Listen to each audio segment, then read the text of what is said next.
Oui, l'assaut a été donné, mais pas trop en dire sur l'opération en Mhm. cours. En tout cas, ce que je peux vous dire, c'est que la zone, le quartier du Nord est en train d'être resserré. La zone de recherche, elle est resserrée. Il n'est pas sûr que les policiers sachent encore où il est exactement l'assaillant. Ils n'ont pas identifié l'endroit. Voilà ce que je peux vous dire sur l'assaut et l'opération qui est en cours en ce moment. En revanche, on sait qu'il est sur son territoire. C'est un quartier qu'il connaît.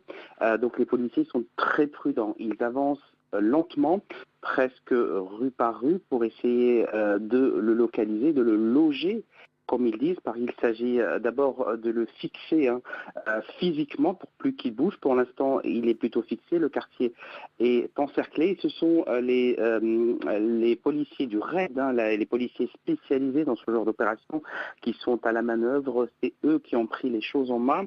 Alors, quand les policiers du RAID interviennent, ils ont un processus. Ce processus, il a été appliqué cette fois-ci, je vous le disais, c'est d'abord une sécurisation de la zone. Il s'agit pour les policiers d'être sûrs qu'il n'y a pas de danger autour d'eux pour pouvoir intervenir. Des chiens renifères d'explosifs sont sur les lieux parce qu'on ne sait pas.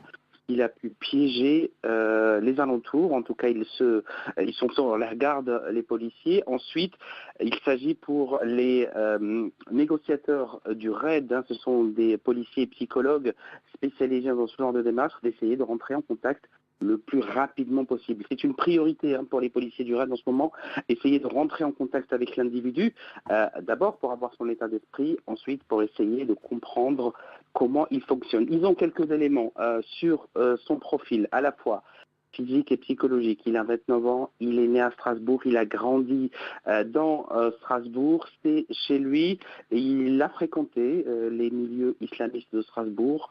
On le sait, donc les policiers ont ça en tête avant de lui parler. Et puis, il travaille également sur son environnement. Son environnement, c'est sa famille.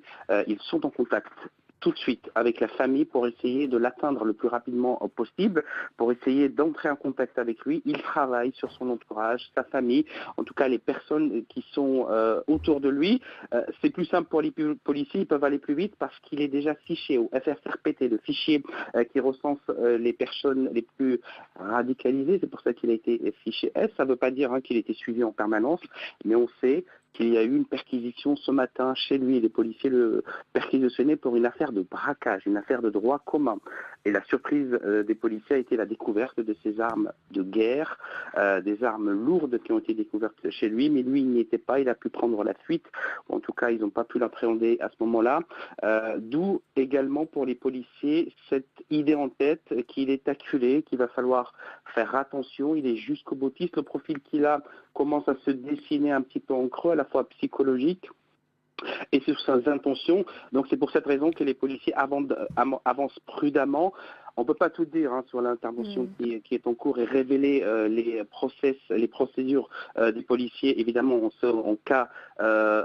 ce genre de cas, mais je peux vous dire que les policiers du RAID essayent, avec la BRI, la Brigade de recherche et d'intervention, elles travaillent souvent ensemble pour essayer d'abord de sécuriser l'endroit. C'est la priorité. Établir un périmètre de sécurité, on disait, les autorités ont demandé aux voisins du quartier, aux habitants de Strasbourg, tant que l'opération est en cours, de ne pas bouger, car il s'agit de ne pas gêner le travail des policiers pour qu'il soit le plus efficace. On s'attend à tout de la part de cet homme. Il a l'air déterminé, vouloir aller jusqu'au bout. Pour l'instant, on sait qu'il est blessé, qu'il est acculé, donc sa réaction seront difficiles à prévoir. En tout cas, l'état de sa blessure, on ne la connaît pas. On sait que c'est une personne maintenant qui est seule, qui est peut-être en contact déjà avec les policiers. L'opération dans le quartier va être élargie. On va essayer de la part des policiers du RAID d'élargir le périmètre de sécurité pour pouvoir mettre en place un dispositif de maillage de ce territoire au cas où il s'échappe, car les policiers essayent d'anticiper au maximum les faits et gestes de l'assaillant.